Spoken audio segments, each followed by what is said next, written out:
శ్రీరామనవమి నాడు అందర్నీ ఆకట్టుకున్న ఒక్క సన్నివేశం భద్రాచల శ్రీరాముడికి పట్టు వస్త్రాలు ముఖ్యమంత్రి మనవడు తీసుకురావటం. అయితే ఇది కరెక్టా కాదా అనేది వేరే చర్చ. దాని జోలికి మనం వెళ్లకున్నా కేసీఆర్ మాత్రం క్రమంగా తన బాధ్యతల్ని కొడుకు మనవడి నెత్తిన పెడుతున్నారు అనేది నిజం. ఇప్పుడు ఇదే రాజకీయ వర్గాల్లో డిస్కషన్గా మారుతోంది.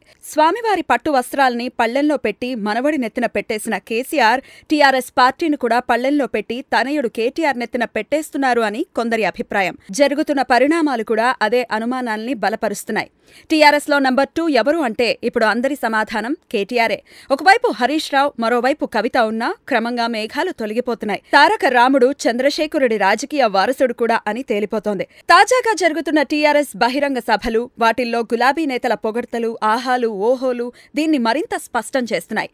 నిజామాబాద్లో ఆర్మూర్లో టీఆర్ఎస్ బహిరంగ సభ జరిగింది. అందులో నిజామాబాద్ ఎంపీ కవిత కూడా పాల్గొన్నారు. వేదికపై అన్నాచెల్లెల అనుబంధం అందర్నీ ఆకట్టుకుంది.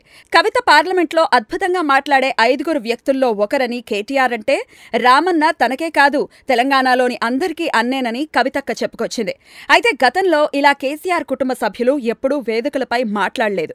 కానీ ఇప్పుడు 2019 దగ్గర పడుతున్న కొద్దీ టీఆర్ఎస్లో కేటీఆర్ శకానికి బాటలు వేస్తున్నట్లు స్పష్టంగా అర్థమైపోతోంది. అసలు అన్నీ తానై పార్టీని నడిపే కేసీఆర్ లేకుండా ఆర్మూర్లో సభ జరగడమే గొప్ప విషయమైతే, కవితతో సహా నాయకులందరూ యువరాజుని ఆకాశానికి ఎత్తటం మరో ఆసక్తికరమైన పరిణామం. ఆర్మూర్ సభలో నిజామాబాద్ సీనియర్ నేత పోచారం కేటీఆర్ని ఆణిముత్యం అన్నారు.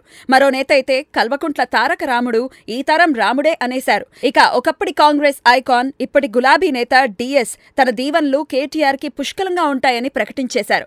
ఇలాంటి కేటీఆర్ ప్రమోషన్ సభలు తెలంగాణ అంతటా ముందు జరిగే సూచనలు స్పష్టంగా కనిపిస్తున్నాయి. సో దీన్ని బట్టి వచ్చే ఎన్నికల్లో తెలంగాణ సీఎం క్యాండిడేట్ ఎవరనేది ఇకపైన బహిరంగ రహస్యమే.